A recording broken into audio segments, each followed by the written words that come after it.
Hello students, good morning बेटा। आप सभी का एक बार फिर से स्वागत है आपके अपने यूट्यूब चैनल एस्कोसल एजुकेशन में। और बेटा अब तक हमने पढ़ा है एक अंक से भाग होने वाली संख्या, यानी कि एक अंक की जो संख्या है उससे भाग करना सीखा है। अब हम सीखते हैं दो अंकों वाली संख्या से भाग कैसे करते हैं, लॉन्ग डिवीजन मेथड से। ठीक है, तो यहाँ पे हम देखते हैं, मैंने यहाँ पे ले रखा है 296 डिवाइडेड बाई 12, यानी कि 296 को हमें 12 से भाग देना है। तो हम कैसे करेंगे बेटा, ये भाग का हमने साइन लगा दिया और 296 अंदर लिखेंगे, जिससे भाग देना है उसको हम बाहर लिखेंगे। इसके लिए सबसे पहले हम या तो अपनी टेबल लिख लेते हैं। मैं 12 से भाग देना है ना, तो 12 की टेबल हम यहाँ लिख लेते हैं। मैंने यहाँ पे लिख रखी है। ठीक है, अब हम देखते हैं कि भाग देने वाली जो संख्या है, जो भाजक है, वो दो अंकों में है ना, 1 2 दो अंक है इसके, तो यहाँ भी हम 2 ही अंक लेंगे। अब तक क्या कर रहे थे, एक अंक से कर रहे थे भाग, तो यहाँ भी पहला अंक देख रहे थे। अब यहाँ पे 2 देखने हैं, पहला दूसरा, तो यहाँ पे 2 अंक एक साथ पढ़ते हैं तो कितना आता है हमारे पास, 29, यानी कि 29। अब 12 की टेबल में देखो कि कहाँ पे 29 आता है या 29 से कुछ कम आता है। 12 कम 12, 12 दूनी 24, 12 तिया 36। देखो ये 24 आया है, ये 36 आया है। 24 थोड़ा कम है और 36 ज्यादा है, तो बेटा ज्यादा तो हमें बिल्कुल भी नहीं लेना, हम लेंगे इससे एक पहले वाला, यानी कि 24। तो हम यहाँ पे लिखेंगे 24। ठीक है, अब इसको घटा कर देते हैं। 9 में से 4 गए, कितने बचेंगे हमारे पास, 5। ठीक है, और 2 में से 2 गया 0।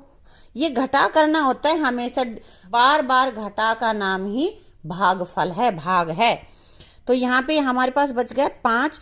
अब हमने टेबल कहाँ तक पढ़ी थी जब 24 आया था, 12 कम 12, 12 दूनी 24, 2 तक, तो यहाँ हम लिखेंगे 2। ये हमारा उत्तर होता है इधर, भागफल। अब हम अगला अंक उतार लेते हैं। 9 के बाद कौन सा है अगला अंक, 6। ये मैं लाइन खींच रही हूँ ताकि तुम्हें सुविधा रहे ये पहचानने में कि हमने ये कौन सा अंक उतारा है। तो 6 को हम नीचे यहाँ 5 के साथ में लिख देंगे। अब हमारे पास क्या बन गया, ये 56 हो गया ना।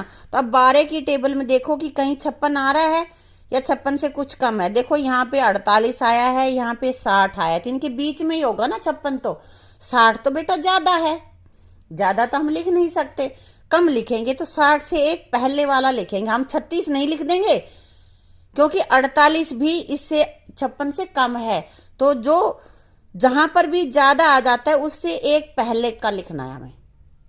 यहां हम लिखेंगे 48, तो यहां लिख देते हैं 56 के नीचे 48। ये घटा का साइन, और इसको सबट्रैक्ट कर लेते हैं, घटा कर लेते हैं। 6 में से 8 घट जाएगा क्या, नहीं घटेगा। इधर से हम 2.5 लेंगे उधार, तो ये हमारे पास बचेगा 16। एक 2.5 ले लेंगे, 6 पहले से है तो 16, और 16 में से 8 गए 6 बचेंगे, 8 बचेंगे 8। ठीक है, और अब यहाँ पे क्या बच गया, 5 से एक तो 2.5 उधार ले ली थी, तब क्या बचा 4, और 4 में से 4 गए 0। तो शेष यहाँ पे हमारे पास नीचे क्या बच गया, 8। अब 48 कब आया था, 12 का पहाड़ा कहाँ तक पड़ा था, तब 48 आया था। 1 2 3 4, 4 तक पड़ा था। 12 कम 12, 12 दूनी 24, 12 तिया 36, 12 चौक 48 आ गया ना। तो ये हमारा 8 है, ये हमारा आ गया शेष फल। ठीक है बेटा, और भागफल क्या आया है, 24। यहां हम लिख देते हैं भागफल बराबर है 24। ये हमेशा तुम अपने भाग के सवालों में लिखा करो बेटा। ठीक है, अब एक सवाल हम और ले लेते हैं यहाँ पे। इसको भी बेटा हम 12 से ही कर लेते हैं भाग, क्योंकि हमने 12 की टेबल लिख रखी, इसलिए मैंने 12 ही ले लिया है। ठीक है, और अब हमारे पास है 4 अंकों वाली संख्या, है ना, 4 डिजिट्स नंबर, जिसको हम भाग कर रहे हैं वो संख्या हमारी 4 अंकों की है। तो यहाँ पे क्या करेंगे, देखने वही 2 अंक है। 2 ही क्यों देखे मैंने, क्योंकि हमारे पास जो भाग देने वाली संख्या है वो 2 अंकों में ही है, इसलिए हम ये देखेंगे 2 अंक। 2 अंक से क्या बन गया हमारे पास, 49, 49। तो 12 की टेबल में देखो कि 49 या उसके थोड़ा कम कौन सा है, देखो 48 ये बेटा, है ना। तो यहाँ हम इसका भागफल पे लिख देंगे 4, 12 चौक 48 होता है। और 48 को हम लिखेंगे यहाँ पे 49 के नीचे। ठीक है, अब क्या करते हैं, 9 में से 8 घटाएंगे तो कितने बचेंगे, 1, और 4 में से 4 घटाएंगे कुछ भी नहीं बचेगा। और अब हमें अगला अंक उतारना है। क्या उतारना है, 9 तक तो हमने कर लिया है, 9 से अगला क्या है, 5। यहाँ पे तुम 7 मत उतारना, पहले 5 ही उतारोगे। तो ये हमने यहाँ पे साइन भी लगा दिया है एरो का कि हमने कौन सा अंक उतारा है। ठीक है, अब 12 की टेबल में 15 कहाँ पे आता है, 12 दूनी 24 भी करेंगे तो 2 पे भी करेंगे तो 24 आ जाता है, यानी कि 15 से ज्यादा है। तो 12 एकम 12, यहाँ पे हम लिखेंगे 12। ठीक है, इसको भी हम सबट्रैक्ट कर देते हैं और यहाँ भागफल में हम लिख देते हैं 1। ठीक है बेटा, 5 में से 2 गए, कितने बचे, 3। अब अगला अंक फिर से उतारेंगे, कौन सा अंक उतारेंगे अब हम उतारेंगे 7। 7 ही बचा हुआ है, 5 तो हम उतार चुके हैं, तो यहाँ हम लिखेंगे 7। अब हमारे पास संख्या क्या हो गई, 37।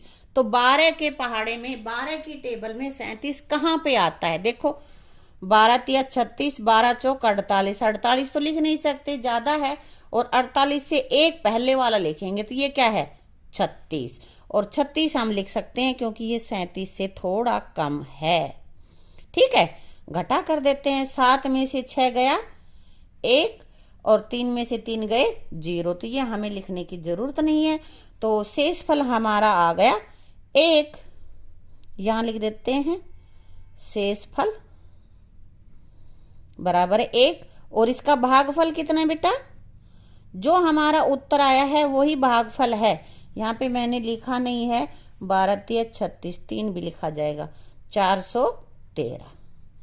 ठीक है, आ गया समझ में बेटा, हम कितनी ही बड़ी हमारे पास संख्या क्यों नहीं हो, भाग करने का सिर्फ एक ही तरीका है और सभी में सेम पैटर्न चलता है। कितनी ही बड़ी से बड़ी संख्या को भी हम भाग कर सकते हैं। यदि हमें टेबल नहीं आती है तो गुणा करके हम इसमें लिख सकते हैं। ठीक है, अब बेटा हम इसमें ना उत्तर की पड़ताल भी करके देखते हैं कि भाई हमारा जो ये उत्तर आया है, भागफल आया है, वो सही है या गलत है। वो कैसे देखोगे, देखो भाज्य कौन सा होता है, भाज्य बराबर है भाजक गुणा भागफल और जमा शेषफल। तो यहाँ पे हमारा भाज्य क्या है, ये है ना, ये हमें लाना है। मान लिया हम इसी की उत्तर की पड़ताल कर रहे हैं, तो ये हमारे पास क्या है, भाजक, यानी कि जो संख्या भाग दे रही है, तो वो हमारे पास है 12, और भागफल कितना आया है 24, और शेषफल कितना है यहाँ पे 8।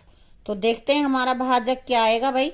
तो 12 की और 24 की हम कर लेते हैं गुणा, यहाँ पे कर लेते हैं, अगर तुम्हें नहीं आता है तो यहाँ पे देखो, यहाँ पे हमारे पास क्या आ गया, भाज्य हमारा क्या आना चाहिए, यहाँ पे 12 की और 24 की हमने गुणा करी तो ये आया 88, और शेषफल कितना है 8। 288 में 8 जोड़ेंगे तो 996, तो यही तो है हमारा भाज्य। बोलो यही है ना भाज्य, जो इसके भाग के निशान जो बना हुआ है उसके अंदर जो होता है, जिस संख्या को हम भाग देते हैं वो हमारी भाज्य होती है, और ये हमारी 296 आई है। इसका मतलब हमारा उत्तर सही है इस सवाल का। इसी तरह से हम इस सवाल की पड़ताल कर सकते हैं कि हमारा जो उत्तर आया है 413 वो सही है या नहीं है। इसके लिए करके देखते हैं, चलो हम कर लेते हैं।